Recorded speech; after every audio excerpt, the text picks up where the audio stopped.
Apapun yang kau perbuat, perbuatlah dengan segenap hatimu, seperti untuk Tuhan dan bukan untuk manusia.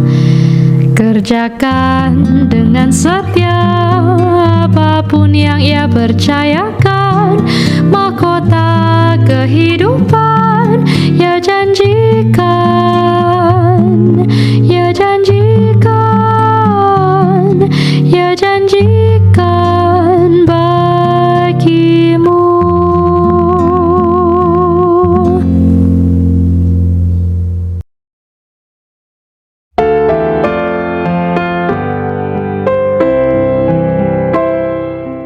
Dengan subtemanya adalah Biblical Manhood and Womanhood, a Life Imaging the Triune God. Nah, ini tema yang agak coba dimiripkan juga seperti tema minggu lalu ya, God's Calling in Marriage, a Covenant of Love and its Purpose ya. Jadi kalau dari tema ini ada 3 bagian utama yang kita akan lihat. Saya kira hari ini kita akan sama-sama memikirkannya, merenungkannya, dan mungkin nanti jika ada kesempatan kita juga bisa saling bertanya jawab. Yaitu yang pertama adalah tentang God's design for men and women. Jadi ini tentang biblical manhood and womanhood ya. Jadi bagaimana menjadi pria dan wanita sesuai dengan yang Alkitab mau. Itu bagian yang pertama.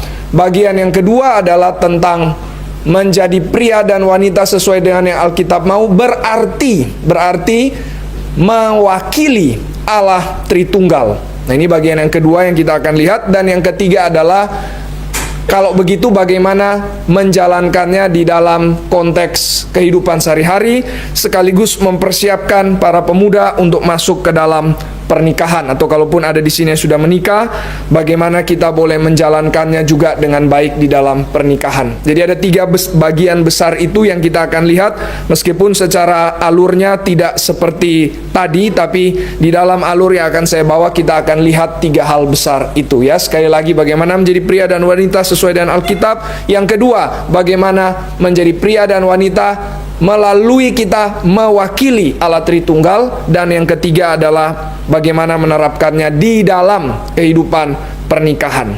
Ya, sebelum kita masuk, mari sama-sama kita berdoa terlebih dahulu ya.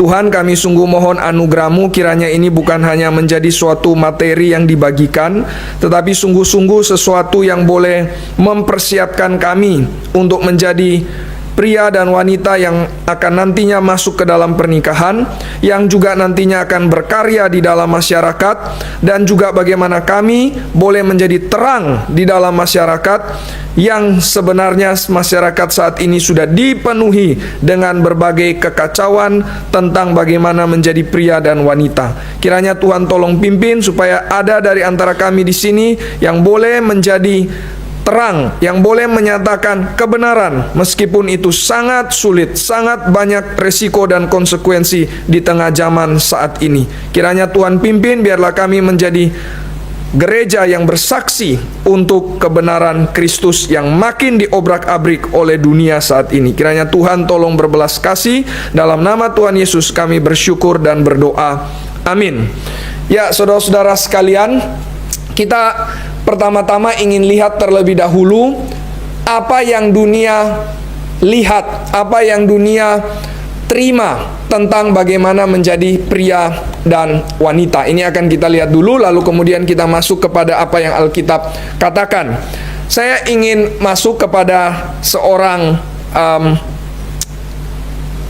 yang dikenal sebagai aktivis dari feminisme, seorang Prancis. Mari kita lihat slide-nya, yang bernama, ya kira-kira begini ya, Prancis sulit disebutkan namanya ya, Simone de Beauvoir, kira-kira demikian ya.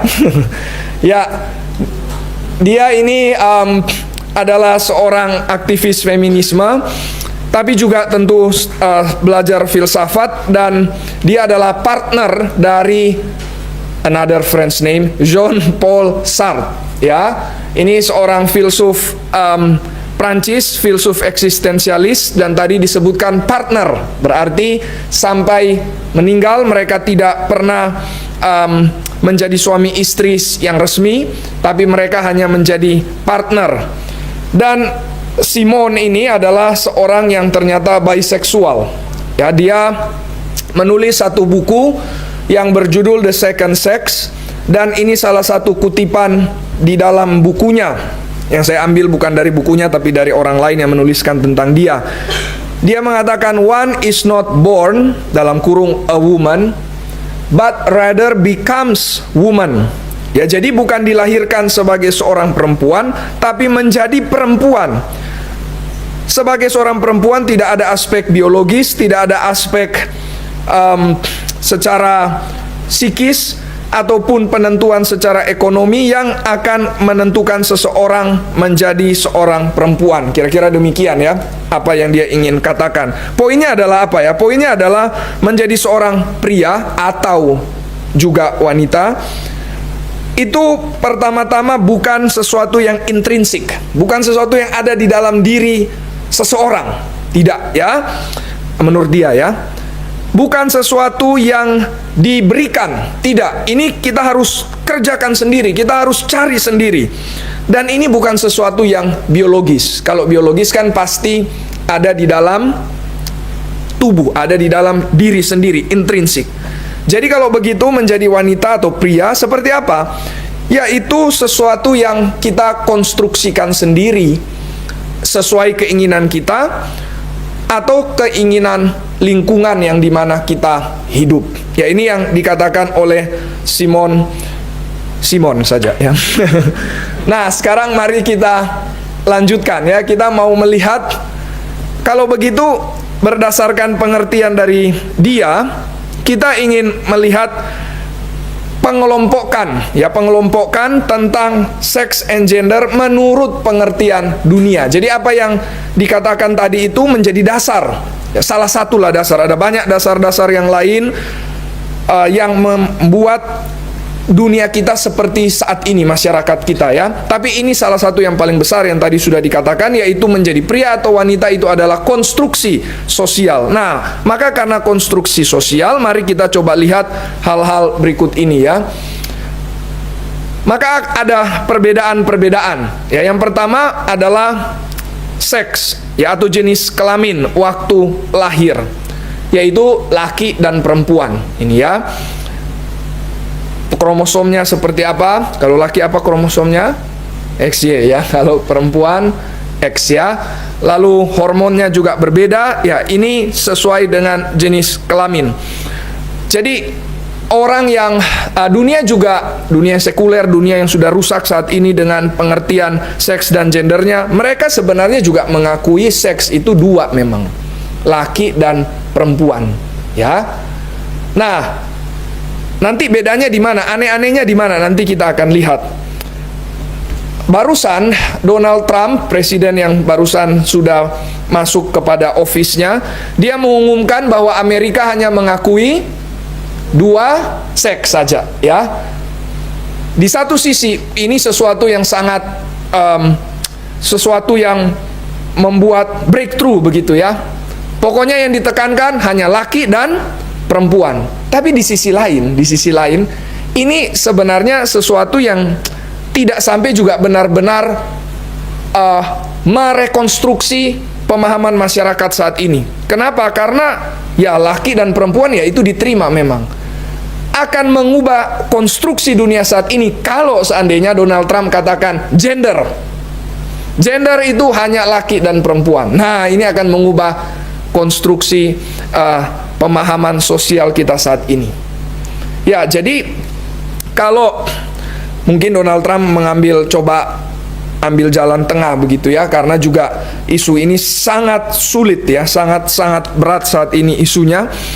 Ya, semoga ke depan Tuhan memimpin untuk makin menyatakan kebenaran di dalam Amerika ya. Meskipun dia bukan juru selamat, tetapi kiranya Tuhan memakai pemerintahan yang ada sekarang di Amerika untuk makin menyatakan kebenaran. Oke, tapi balik lagi ke sini.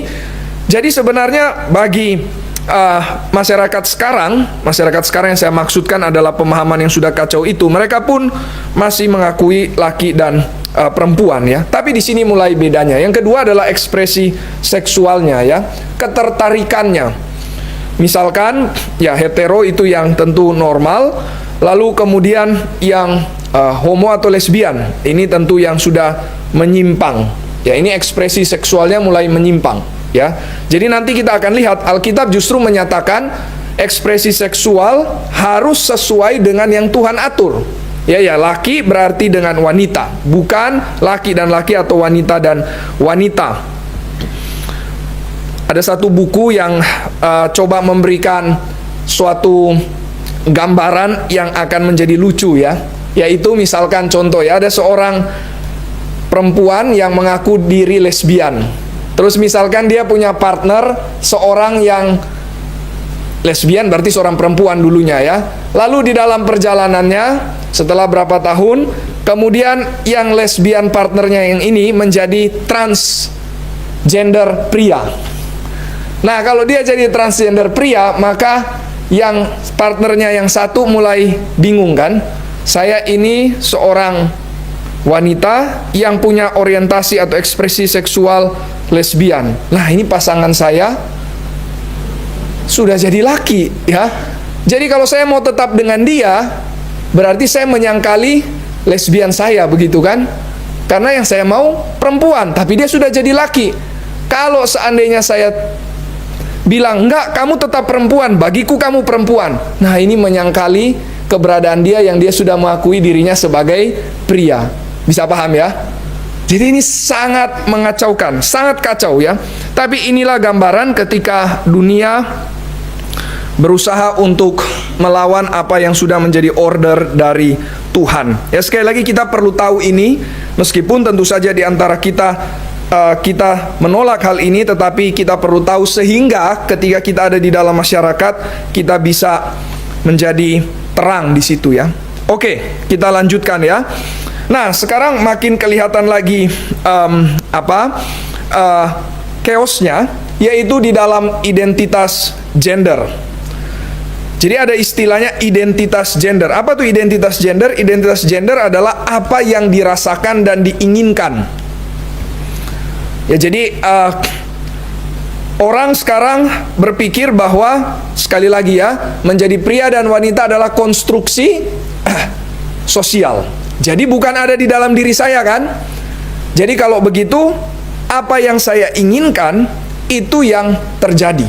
Jadi ditentukan oleh keinginan saya, ditentukan oleh will-nya saya, ditentukan oleh apa yang menjadi perasaan saya. Ya, jadi bukan lihat tubuh saya. Nah, jadi identitas gender itu bicara apa yang saya rasakan dan inginkan. Mulai lihat, ya, di sini berarti yang ditinggikan apa, saudara-saudara sekalian? Feeling diri, ya. Pokoknya apa yang saya rasakan. Nah, di sini mulai muncul berbagai macam, ya. Cisgender ini yang normal, ya. Jadi maksudnya saya pria, ya saya mau jadi pria. Saya wanita, saya mau jadi wanita. Lalu ada yang non-binary. Ya, non-binary sudah mulai kacau. Nah, ini yang day. Ya, jadi ini mix antara male sama female. Berapa persen, nggak tahu, pokoknya mix. Atau neither nor. Saya bukan male, saya bukan female. Apa dong? Male female. Nggak ada, ya. Jadi ini non-binary. Terus ada juga yang disebutkan gender fluid, berganti-ganti. Kalau ini yang zaman saya dulu lah paling enggak. Ini yang biasa kita bercanda, kan. Kalau pagi namanya Stephen, kalau malam namanya Stephanie, kan. Semoga di sini nggak ada nama Stephen dan Stephanie. Kalaupun ada, nggak akan berubah, kan, tetap Stephen atau tetap Stephanie, ya. Nah, ini yang biasanya kita ubah-ubah. Dulu jadi candaan, sekarang ternyata bukan candaan lagi. Benar-benar mau jadi seperti itu. Nah, itu gender fluid, ya.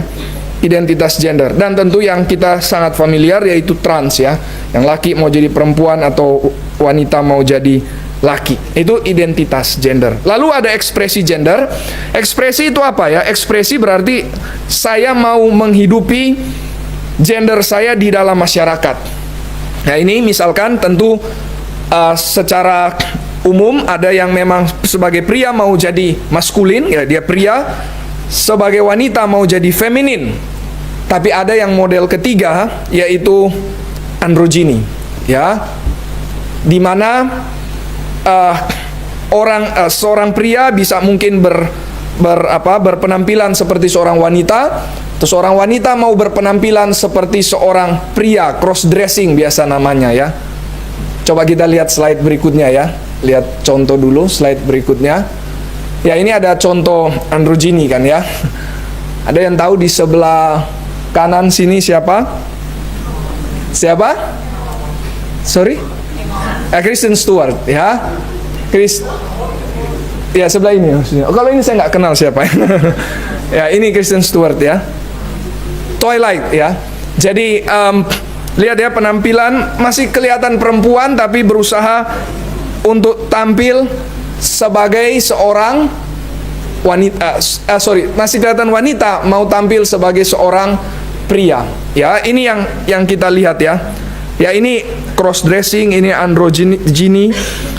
Ini ekspresi gender yang kabur. Ya, nanti di dalam Alkitab justru di situ menyatakan bagaimana seharusnya kita mengekspresikan gender dengan benar. Mari coba kita lihat dulu satu ayat itu. Kita lihat bersama dari kitab Ulangan. Ulangan 22 ayat yang kelima. Ulangan 22 ayat yang kelima. Mari kita baca bersama-sama. 1, 2, ya. Seorang perempuan janganlah memakai pakaian laki-laki, dan seorang laki-laki janganlah mengenakan pakaian perempuan, sebab setiap orang yang melakukan hal ini adalah kekejian bagi Tuhan Allahmu. Ya, jadi ini sudah ada di Taurat. Taurat sudah mengantisipasi segala kekacauan yang akan terjadi di masyarakat modern saat ini. Berikutnya ya, kita kembali ke slide yang tadi. Kita akan lihat berkaitan dengan peran gender ya. Jadi ini yang terakhir. Jadi gender itu banyak macamnya, ada identitas, ada ekspresi, ada peran, roles. Apa yang diperankan di dalam masyarakat. Nah, biasanya kalaupun pasangannya itu adalah sesama jenis, tetap saja ada yang berperan sebagai yang menjadi suami atau yang menjadi istri dalam konteks sebagai keluarga. Ya, jadi dalam peran gender ini sulit sekali. Tetap meskipun sekarang sudah kacau, ada saja tetap yang menjadi perempuan, dan ada tetap yang mungkin dia laki tapi dia menjadi perempuannya, atau dia wanita tapi harus menjadi prianya, misalkan dalam konteks keluarga. Ya, mungkin saudara pernah nonton film apa ya? Ya, pokoknya film di Amerika lah, banyak begini ya. Jadi misalkan ada satu series namanya 911. Nah, itu ada satu pasangan yang dua-dua perempuan. Maka salah satu dipanggil ayah, salah satu dipanggil ibu. Nah, inilah yang kita lihat di dalam peran gender. Nah, jadi kita sudah lihat yang menurut dunia seperti apa ya. Sedikit overview saja. Nah, sekarang kita mau coba bandingkan. Kalau begitu menurut Alkitab itu seperti apa? Ya, menurut Alkitab seperti apa? Ya, ini cukup banyak tulisannya, tapi mari sama-sama kita boleh lihat. Saya tulis saja supaya bisa lebih mengikutinya juga. Bagi saya juga secara pribadi bisa lebih mengikutinya. Ya, yang pertama adalah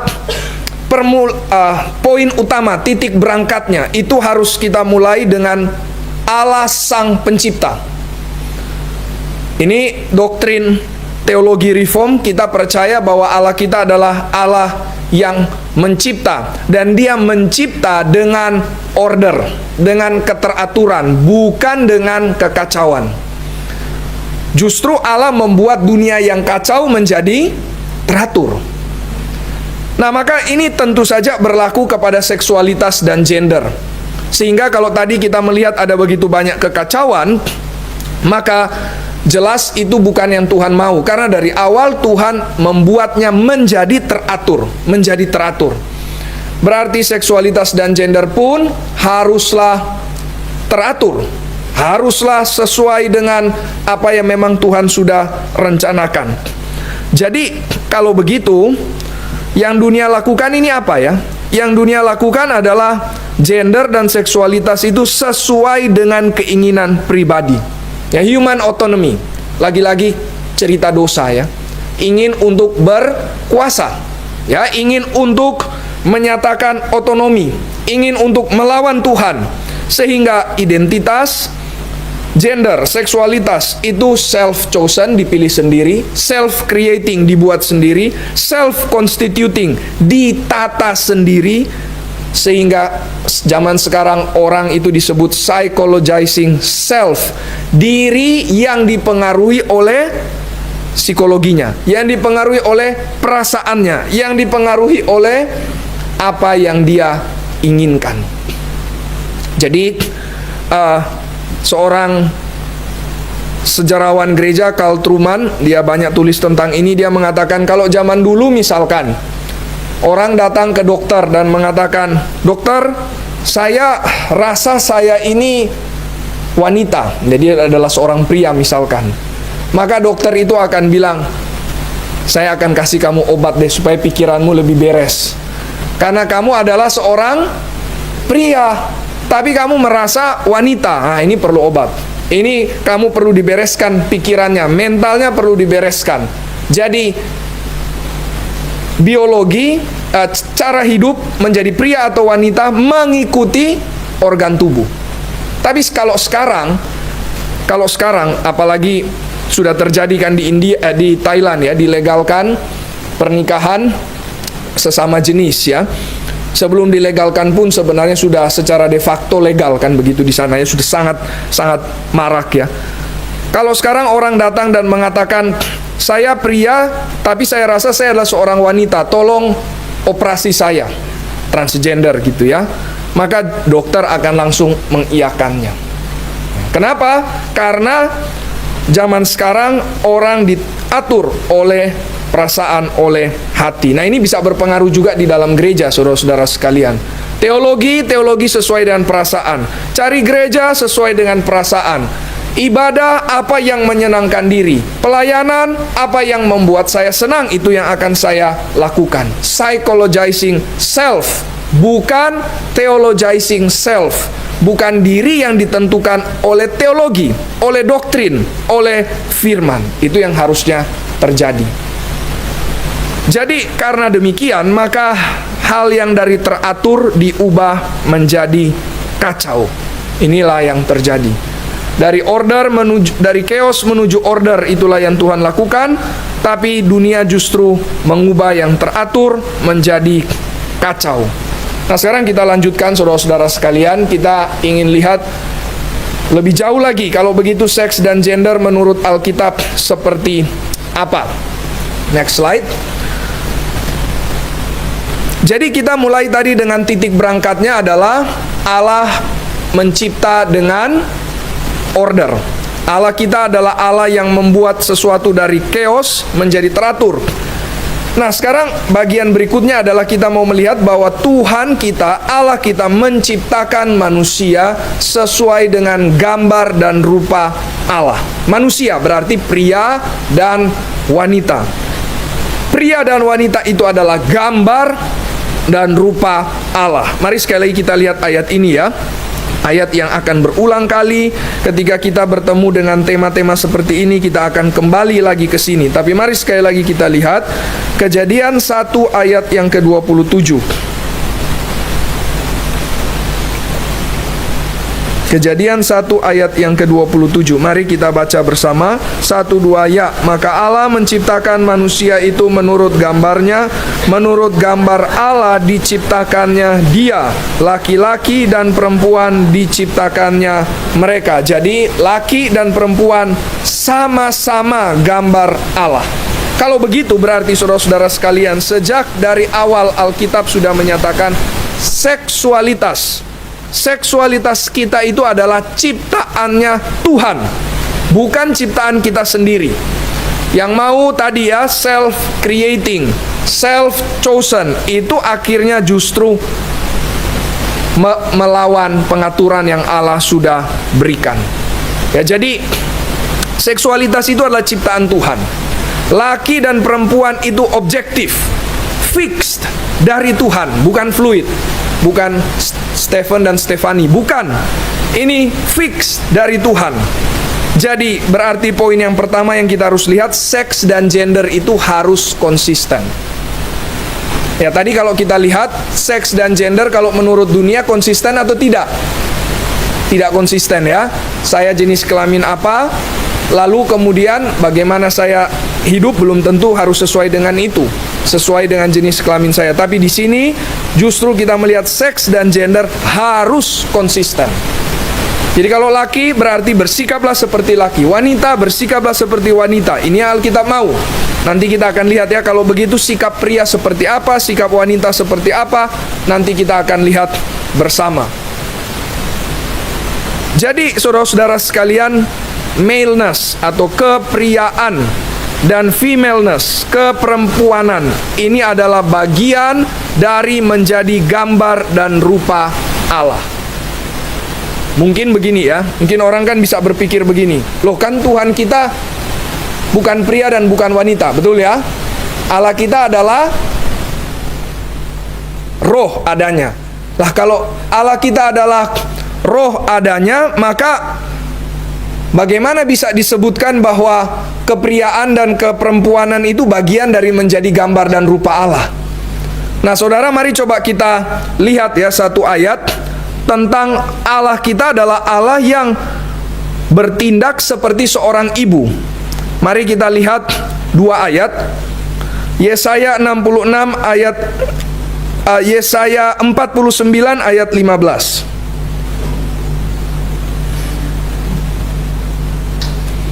Yesaya 49 ayat yang ke-15. Mari kita baca bersama. Yesaya 49 ayat 15. 1, 2, ya. Dapatkah seorang perempuan melupakan bayinya, sehingga ia tidak menyayangi anak dari kandungannya? Sekalipun dia melupakannya, aku tidak akan melupakan engkau. Jadi di sini Tuhan membandingkan dirinya dengan seorang ibu. Ibu harusnya tidak ada yang mau meninggalkan bayinya. Tapi di sini Tuhan ingin katakan, seolah-olah jikalau ada seorang ibu meninggalkan bayinya, aku tidak akan meninggalkan engkau. Berarti siapa yang lebih ibu? Ibu orang atau Tuhan sendiri? Tuhan ya. Tuhan lebih ibu daripada seorang ibu di sini maksudnya. Jadi berarti Tuhan kita punya aspek femininitas di sini. Sehingga seorang wanita adalah seorang yang harusnya mewakili Allah yang juga memiliki aspek keibuan seperti ini. Atau lebih tepatnya, karena Allah memiliki aspek keibuan, maka seorang wanita haruslah hidup seperti Allah. Nanti kita akan lihat lebih detail lagi nanti, tapi ini bagian awal saja kita melihat bahwa maleness and femaleness itu bagian dari menjadi gambar dan rupa Allah. Nah itu dari sisi wanita. Kalau dari sisi pria saya kira lebih mudah ya. Tuhan kita menyatakan diri sebagai apa? Sebagai, ya Yesus menjadi seorang pria. Tapi yang saya maksudkan adalah Allah kita itu seringkali menamakan dirinya sebagai Lord, Tuan berarti memiliki aspek otoritas di situ. Nah sehingga seorang pria harusnya mewakili otoritasnya Allah. Ya, jadi di sini kita melihat bahwa memang maleness and femaleness itu adalah bagian dari menjadi gambar dan rupa Allah. Dan betul Yesus itu gambar dan rupa Allah yang sejati, bukan? Setuju? Ya, Yesus gambar dan rupa Allah yang sejati. Nah, dia berinkarnasi menjadi seorang pria, Ya, jadi pria sejati. Ya mari jadilah seperti Kristus.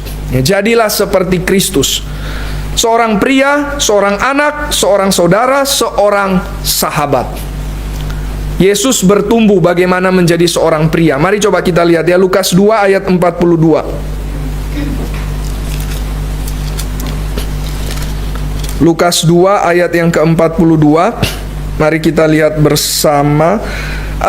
Lukas 2 ayat 52 saja. 52.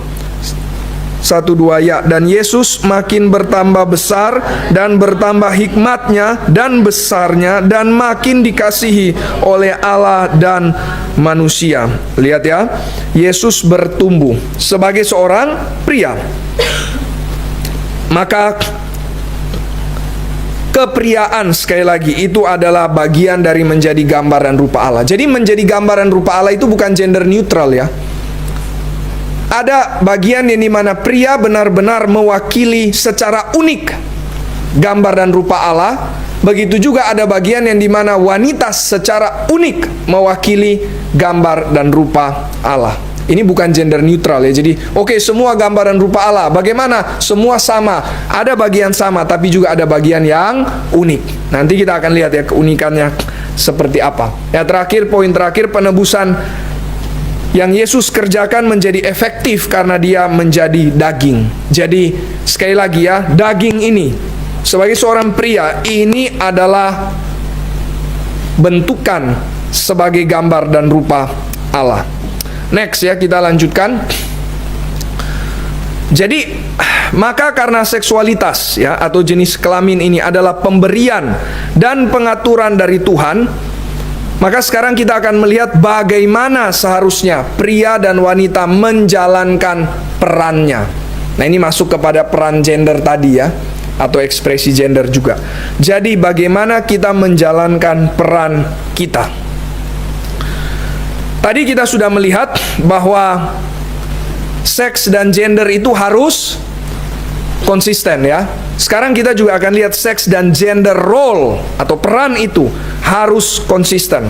Konsisten yang dimaksud adalah masing-masing memiliki role-nya sendiri sesuai dengan pengaturan Tuhan. Jadi ada bagian yang manhood, ada bagian yang womanhood. Nah, sekarang mari kita masuk ya. Untuk itu kita perlu lihat Kejadian pasal yang kedua. Mari kita lihat pertama Kejadian 2 ayat yang ke-15. Kejadian 2 ayat yang ke-15. Mari kita baca bersama, 1, 2, ya.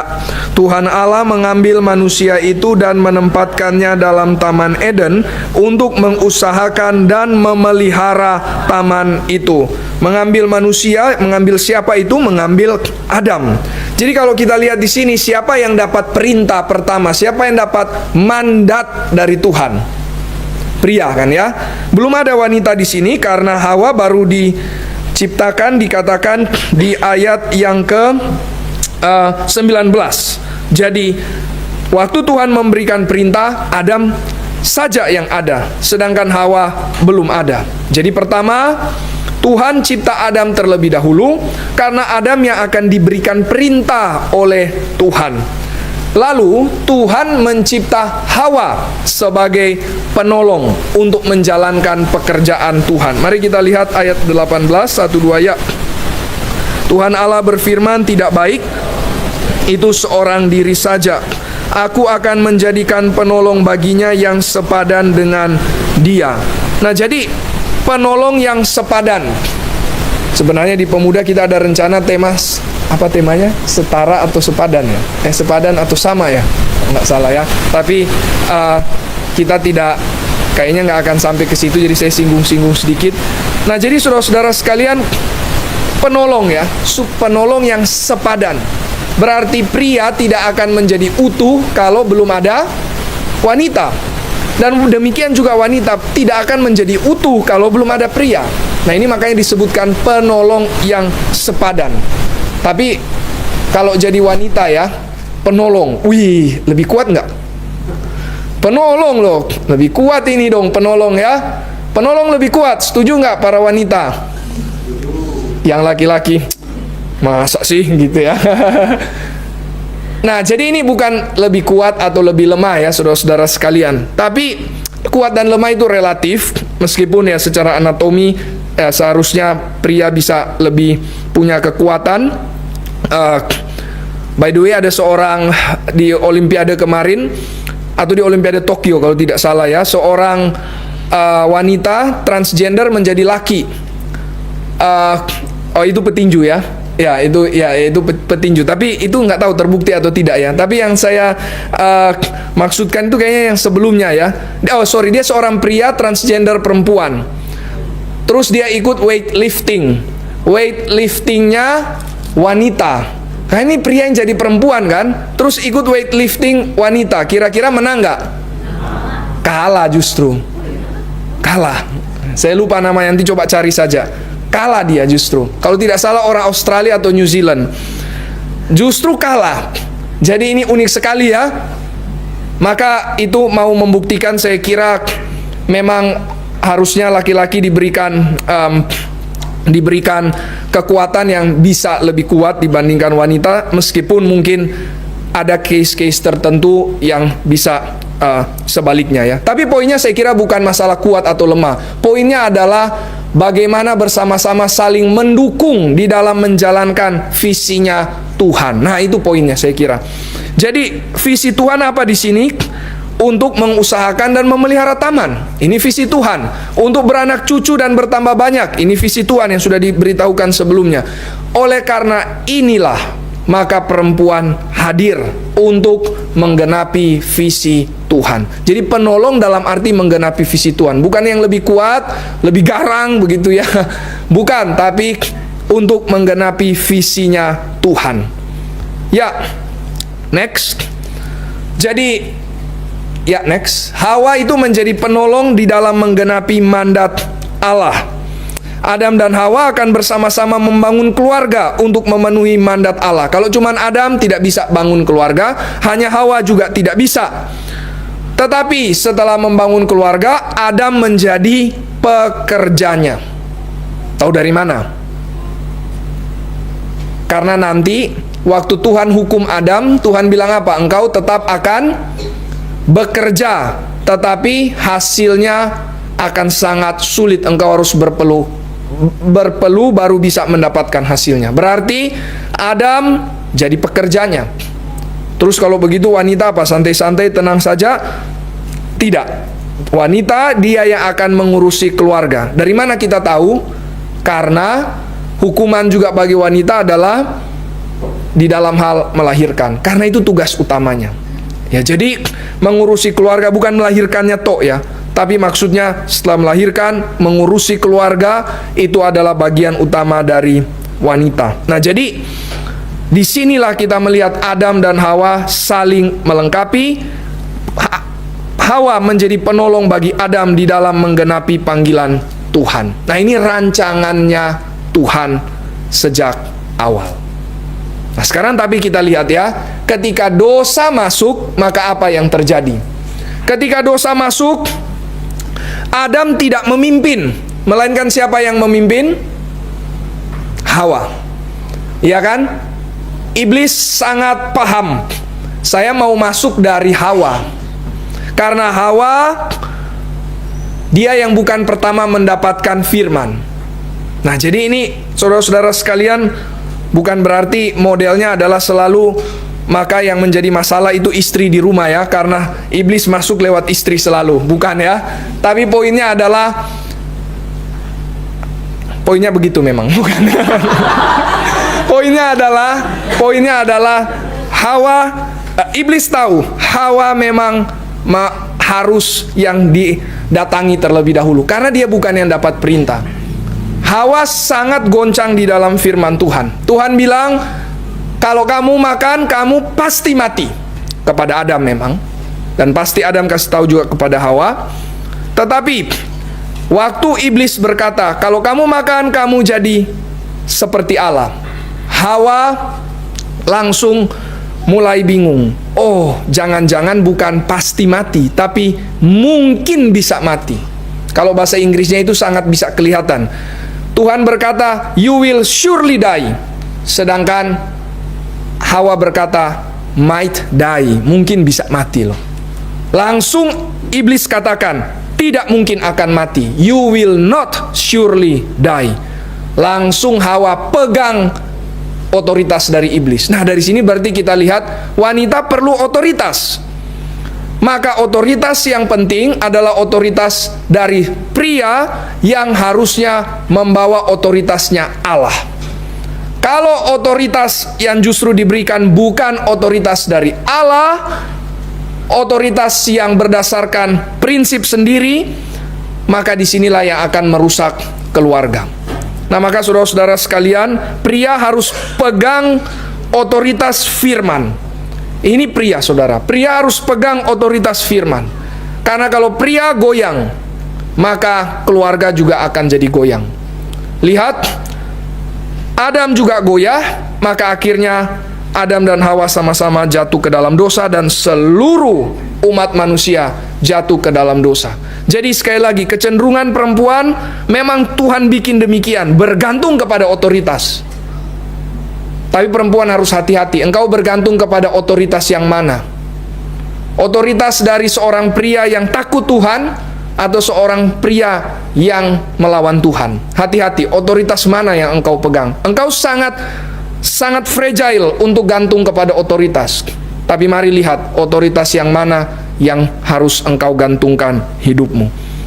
Hawa salah bergantung otoritas, Adam saat itu tidak menjalankan perannya, maka kita tahu apa yang terjadi setelahnya, termasuk kita mendapatkan upah dari dosa. Nah, jadi saudara-saudara sekalian, itu yang kita lihat. Adam tidak memimpin, Hawa yang take charge, maka manusia jatuh ke dalam dosa.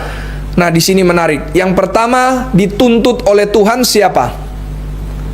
Adam, bukan Hawa ya. Padahal yang pertama makan buah adalah Hawa, tapi yang dituntut adalah Adam. Kenapa?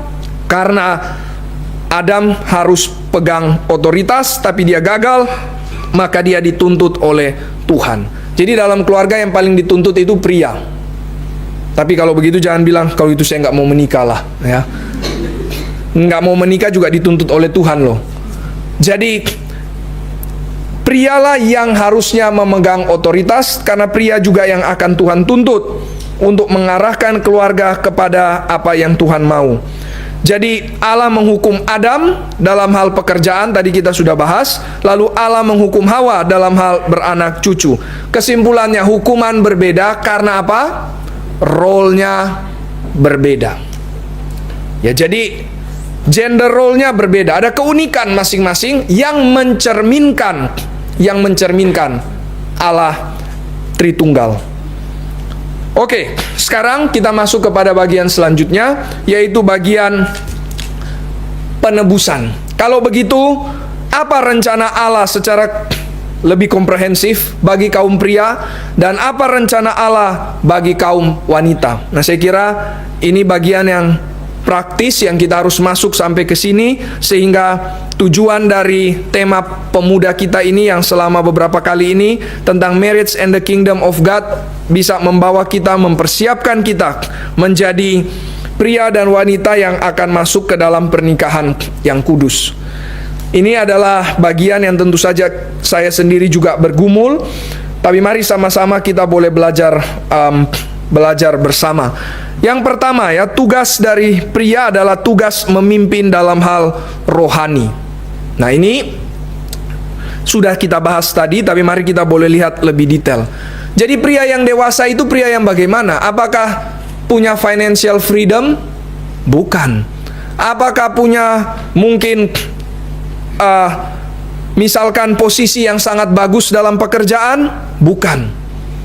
Jangan-jangan mungkin secara keuangan dia bisa lebih sedikit daripada apa yang didapat oleh istrinya. Nah, ini bisa jadi isu, tetapi pria dignitasnya bukan dari situ. Pria dignitasnya adalah di dalam memimpin secara kerohanian. Maka pria harus menjadi dewasa rohani. Dewasa rohani berarti dia harus pertama-tama sungguh-sungguh hidupnya diisi oleh Kristus dan dia tinggal di dalam Kristus. Maksudnya adalah pria jangan hanya mencari pasangan karena mengisi kekosongan hidup. Itu berarti belum dewasa rohani. Karena dia belum ada relasi dengan Tuhan yang kuat, bagaimana dia bisa kemudian membawa keluarga untuk hidup di hadapan Tuhan? Kalau pria tidak dewasa secara rohani, maka istri yang menikahi pria tersebut tidak akan menjadi istri, malah menjadi ibu. Karena prianya jadi anak. Nah, maka saudara-saudara sekalian, mari kita sebagai pria sungguh-sungguh memperhatikan hal ini. Bertumbuhlah secara kerohanian. Berarti prialah yang justru harus paling banyak ikut pembinaan iman, begitu ya. Coba kita lihat di sini lebih banyak pria atau wanita? Sepertinya lebih banyak wanita. Di mana pria-prianya? Mari sebagai pria ya, kita justru harus mengejar pertumbuhan rohani. Sekali lagi ya, yang Tuhan tuntut adalah kita. Pertama-tama kita yang dituntut. Ya memang Hawa dihukum, tetapi yang Tuhan tuntut terlebih dahulu adalah Adam. Nah maka mari kita harus memperhatikan hal ini. Mari kita melatih diri kita dalam bertanggung jawab. Itu adalah seorang pemimpin. Dia berarti melatih diri di dalam bertanggung jawab. Mulai dari mana? Mulai bertanggung jawab di gereja. Karena gereja itu juga keluarga, bukan? Gereja itu juga keluarga. Maka mari belajar mulai bertanggung jawab di gereja. Jadi kalau misalkan ya seorang wanita mau cari pasangan, tapi dia mau cari pasangan di luar gereja, harapannya bisa bawa masuk ke dalam gereja. Ya itu sesuatu yang terlalu ideal dan sesuatu yang sebenarnya akan memberikan salib yang terlalu besar nantinya bagi hidupmu. Maka lebih baik carilah yang di dalam gereja, yang sudah terbiasa melatih diri di dalam melayani Tuhan, yang sudah bertanggung jawab di dalam gereja, di dalam keluarga Tuhan. Mari saudara-saudara sekalian, kita sebagai pria melatih diri kita di dalam melayani Tuhan di gereja, sehingga kita bisa Tuhan pakai untuk membangun keluarga. Ada tambahan yang bagus dari John Piper. John Piper punya satu buku, Recovering Biblical Manhood and Womanhood, dan dia berkata, mungkin ini banyak masalah di Amerika, tetapi juga saya kira dengan adanya sosial media dan seterusnya, ini juga menjadi masalah sekarang di masyarakat secara umum, yaitu apa? Pornografi. Lalu John Piper berkata, seorang pria kalau dia terikat dengan pornografi, itu berarti adalah seorang pria yang belum bertanggung jawab. Karena dia tidak melihat kekudusan wanita, dan dia tidak mau berjuang untuk menguduskan seorang wanita, tapi untuk menyenangkan dirinya. Nah maka mari kita menjauhi dari hal ini sebagai seorang pria, sehingga kita benar-benar memiliki tanggung jawab di hadapan Tuhan.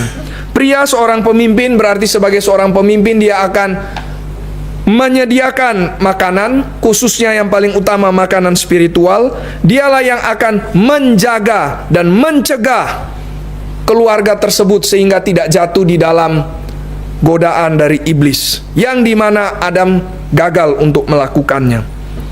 Dan pria selain belajar firman, ternyata pria juga adalah seharusnya bertumbuh di dalam doa. Bertumbuh dalam doa. Ini sesuatu yang terkadang kita pikir yang paling banyak berdoa biasa ibu ya.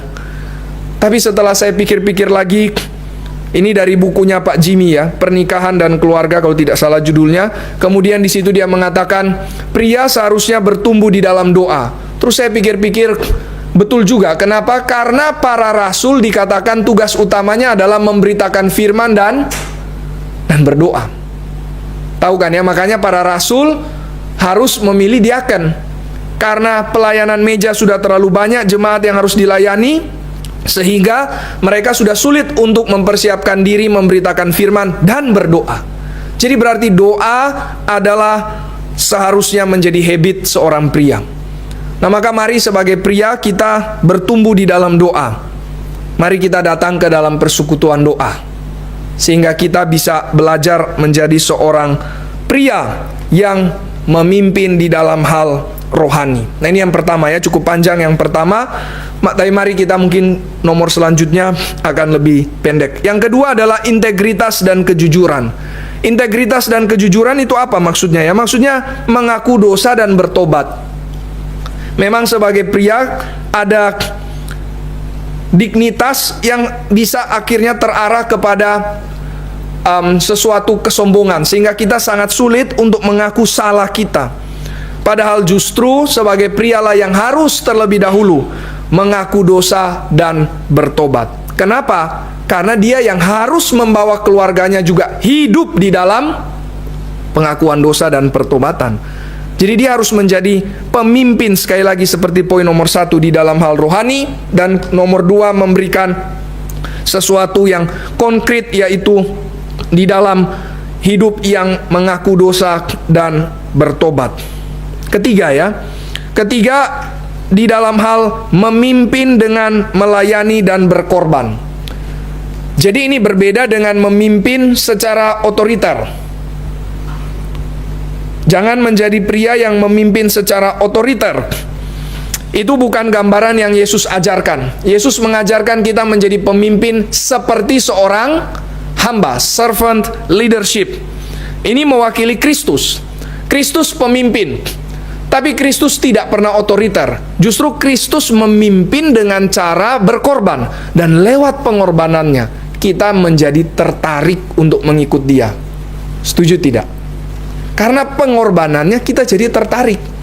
Karena kasihnya itulah yang menarik kita. Jadi,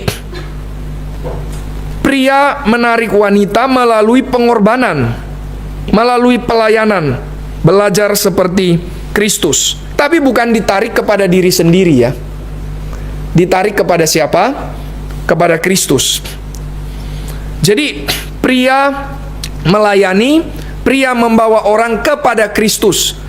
Dan dia mempersiapkan seorang wanita, mempersiapkan istrinya menjadi mempelai Kristus. Mari coba kita lihat bersama ya, Efesus pasal yang kelima.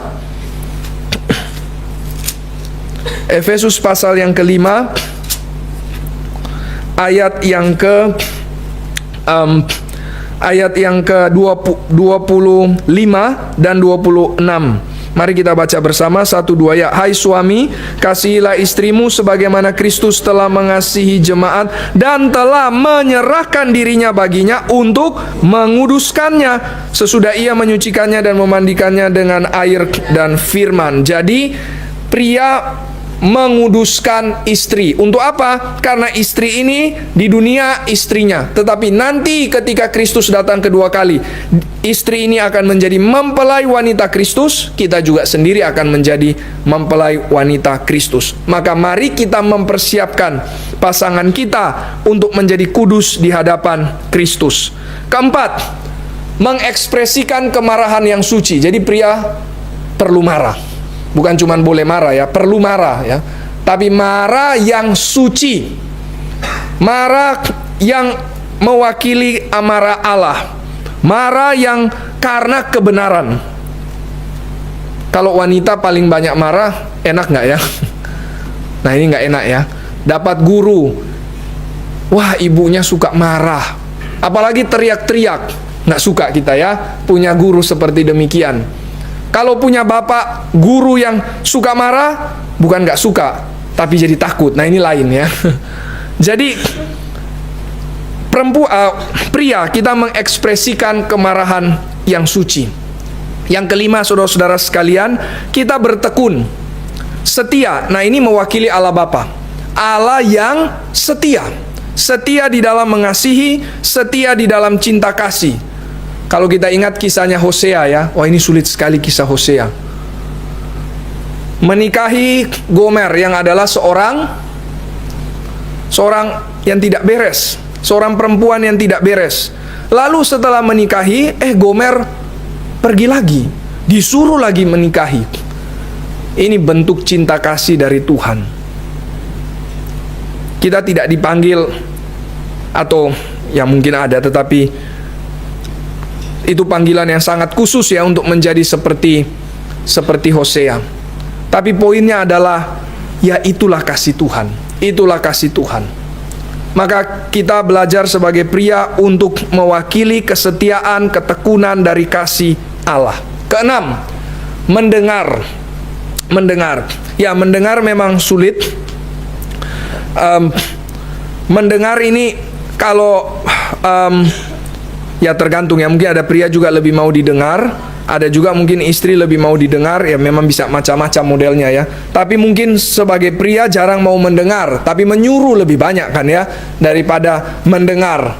Jadi, tetapi saudara-saudara sekalian, kita dipanggil untuk mewakili Allah di dalam hal mendengar. Kenapa? Karena Allah kita adalah Allah yang mendengar. Mari coba kita lihat ya. Keluaran pasal yang kedua, ayat yang ke-23 dan 24. Yang wanita membaca ayat 23, lalu 24 pria membacanya. 23 Keluaran pasal yang kedua, wanita. 1-2 ya.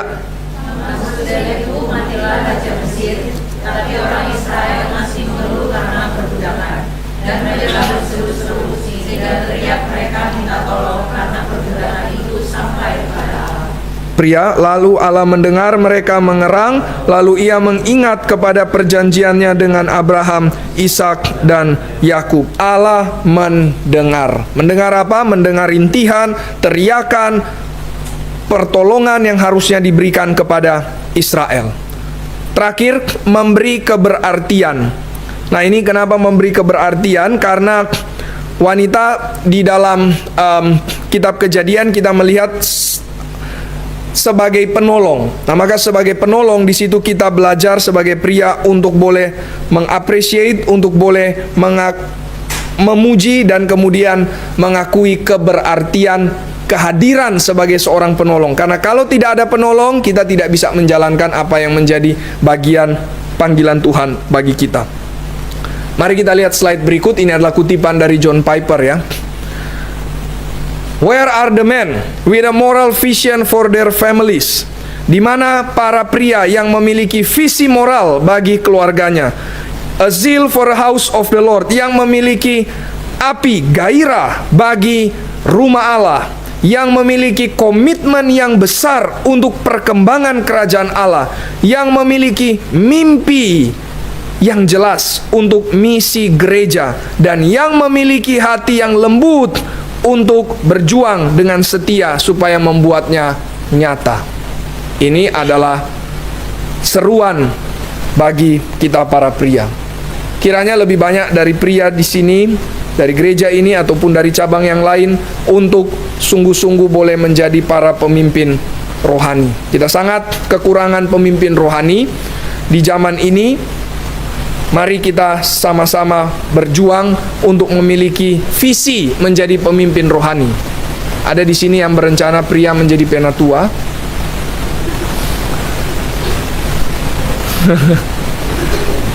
Nah, ini menjadi pemimpin rohani, saudara-saudara sekalian ya.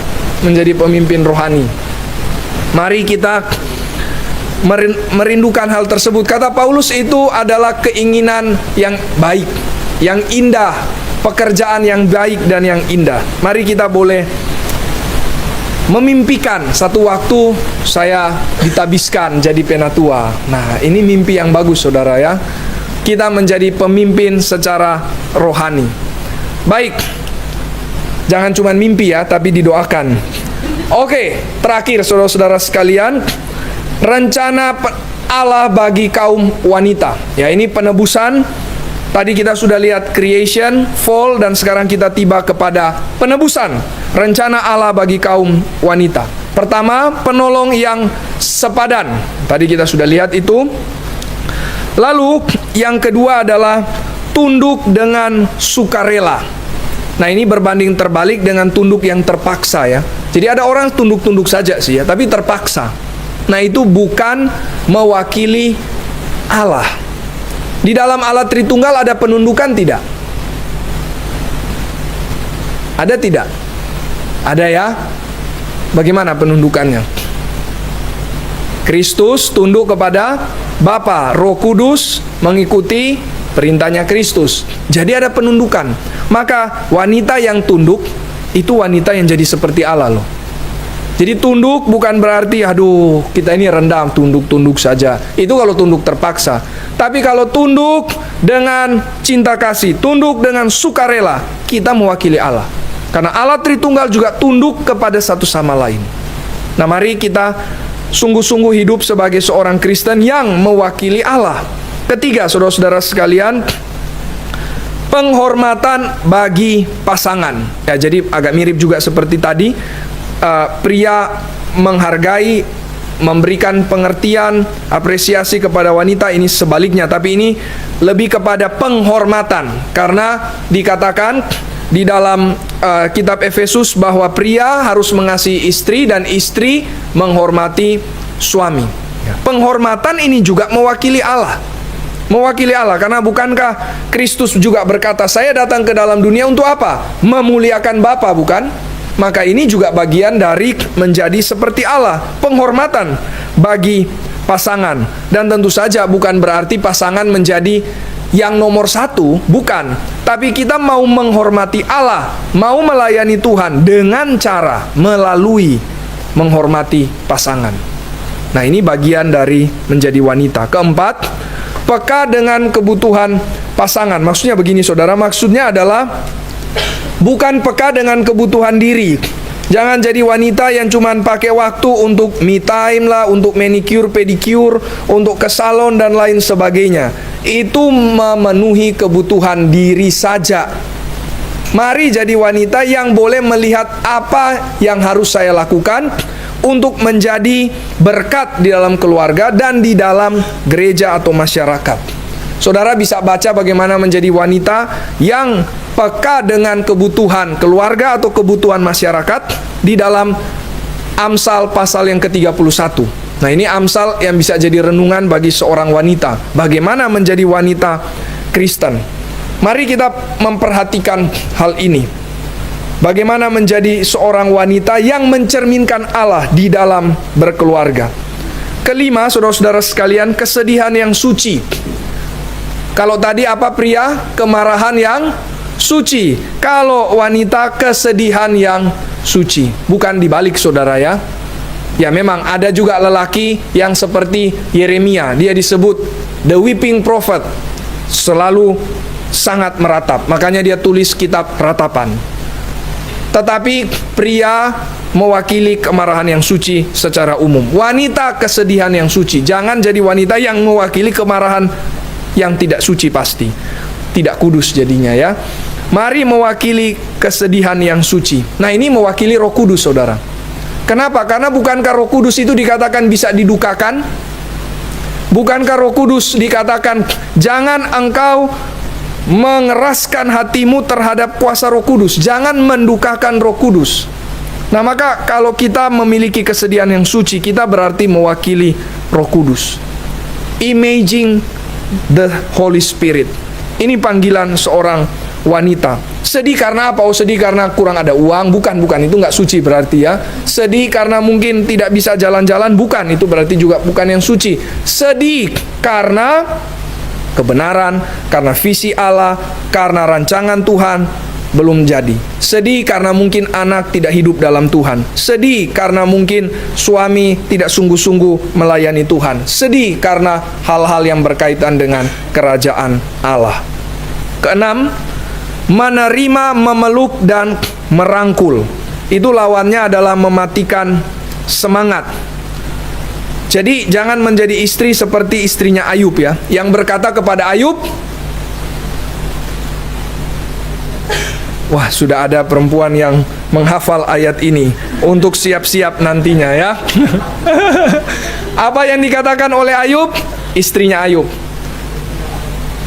tinggalkanlah Allahmu, kira-kira demikian ya. Ini mematikan semangat. Padahal saat itu Ayub lagi masih mau sungguh-sungguh ikut Tuhan. Mungkin setelah itu Ayub mulai pikir apa yang dikatakan istrinya, lalu kemudian itu salah satu yang mempengaruhi Ayub mulai mempertanyakan keadilan dan bijaksana Tuhan. Mari jangan menjadi istri yang mematikan semangat, tapi yang menerima kelemahan, yang memeluk, yang merangkul, yang mau menguatkan, menopang, menjadi penolong, sebagai seorang penolong yang mendukung pria untuk menggenapi panggilan Tuhan. Ketujuh, mengasuh dan membesarkan. Mengasuh dan membesarkan. Ini berarti menjadi apa saudara? Ibu rumah tangga ya. Maka zaman sekarang mungkin wanita seringkali berpikir bagaimana menjadi wanita karir kan? Bagaimana saya bisa maju ke dalam karir? Tapi justru saudara-saudara sekalian, Alkitab mau mengatakan bahwa panggilan wanita yang utama adalah mengurusi keluarga, mengasuh dan membesarkan anak. Ini mewakili Roh Kudus. Karena bukankah Roh Kudus itu yang melahirkan kita? Iya kan? Kita dilahirbarukan oleh kuasa Roh Kudus. Dan dia bukan cuma melahirbarukan kita, dialah yang terus menuntun, menyertai, menghidupkan, nurturing kita, sehingga kita menjadi orang yang dewasa di dalam rohani. Bukan cuma lahir, tapi juga dewasa di dalam rohani. Itu karya Roh Kudus. Maka menjadi ibu rumah tangga berarti mewakili pekerjaan Roh Kudus. Nah, maka ini bukan pekerjaan yang dikatakan, nah ini bukan profesi, ini rendah menjadi ibu rumah tangga. Tidak, ini justru lebih profesional dibandingkan para profesional yang lain. Profesional yang lain kerja berapa jam sih? 8 jam sehari itu sudah dikatakan profesional. Tapi ibu rumah tangga terus kerja sampai malam, tidur mungkin yang lebih telat. Ini lebih profesional dibandingkan dengan para profesional yang lain. Nah, maka saudara-saudara sekalian, Luther mengatakan menjadi ibu rumah tangga itu adalah pekerjaan yang baik. Di dalam Efesus dikatakan kita diciptakan di dalam Kristus untuk melakukan pekerjaan baik. Nah, seringkali kita berpikir pekerjaan baik, oh apa ya panggilan saya? Pekerjaan baik, oh saya ini nanti jadi apa nantinya ya? Tapi pekerjaan baik, kata Luther, pertama-tama jadi ibu rumah tangga. Itu pekerjaan baik. Kenapa baik? Karena mewakili Roh Kudus. Kenapa baik? Karena mengasuh dan membesarkan anak yang nantinya akan Tuhan pakai. Nah, maka mari jadi ibu yang sungguh-sungguh mewakili Roh Kudus yang mengasuh dan membesarkan kita. Ya, saya kira saya sampai di sini dulu. Kristus telah